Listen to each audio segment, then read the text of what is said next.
Welcome, it's Domain Dave from cheapwinefinder.com with a wine. This is a kind of a revisit wine. We did this one back in 2019. I was looking for inexpensive summer bubbly. So I headed over to Trader Joe's to see what they had in store.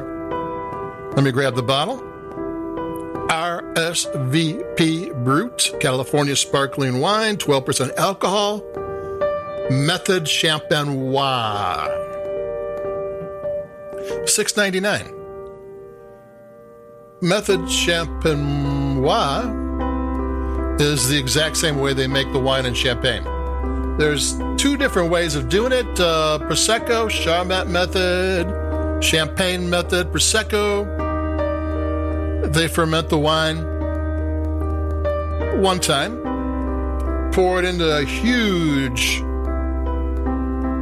steel, iron, some sort of vat, put the top on, it's pressurized, add some yeast, add some sugar, turn the pressure on, and from 2 weeks to a few months, the longer, the more expensive, usually you get Prosecco or any wine made in that style.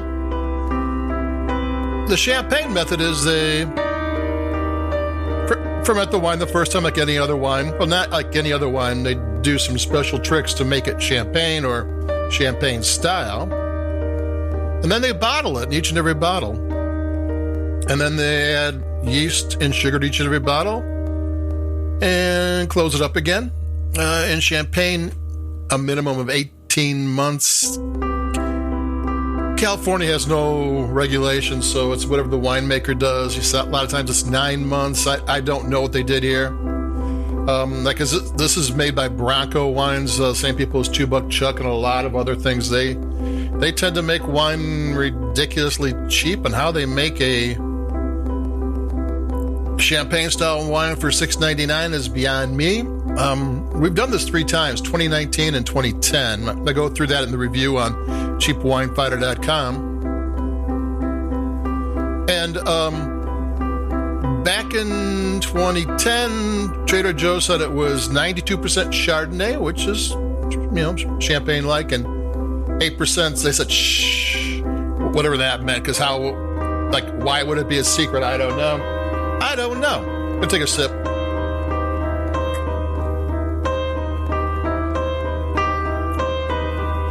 And back then, this is just a regular, not a regular, but it's a champagne-based sparkling wine for a ridiculously low price. It's how they do it for that. Prosecco was made, started out, it was invented in like 1880s. It's made in the industrial age technology. Champagne's made in Renaissance technology, 1560s or something. It's been a while. I got to pour myself some more and take another sip. I didn't like the 2019 version. I thought it had some odd flavors. Apple core, herbs, mint. Usually for these inexpensive wines, they try to make them friendly, that the most amount of people would like. And which was the 2010, as I recalled. And I had this wine, so I was looking for a traditional method wine that was inexpensive and fun. And it was like, ooh, the taste that it had weren't bad, but they were challenging. You might get that in very expensive ones that connoisseurs might like, and this isn't a connoisseur one. I'm going to take a sip.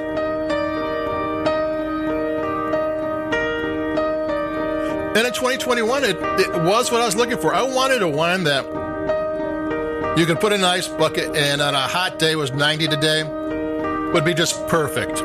Or if you felt like you had a popsicle mold, you poured it in popsicle mold, stuck the stick in, and made yourself champagne popsicles on a hot day for adults, fun.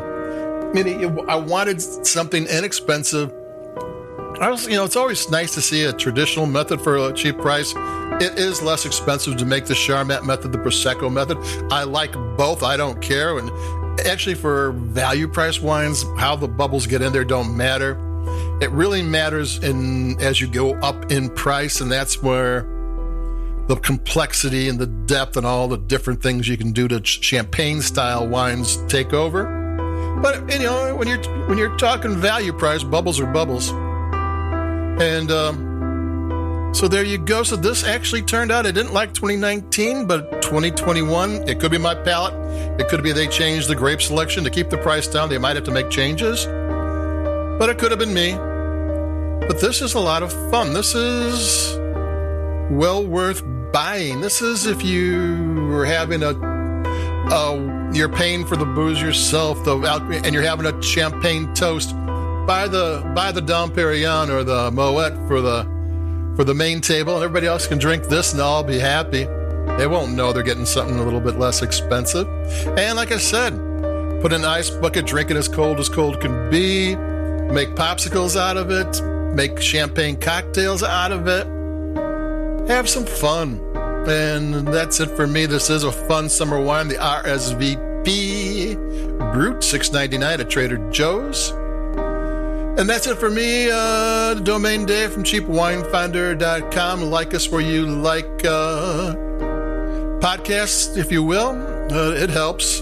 And that'll be it for me. I've got another cool wine coming up, a French wine, but inexpensive and fun. So adios, keep it cheap, and I'll be talking to everybody in a little bit. Bye-bye.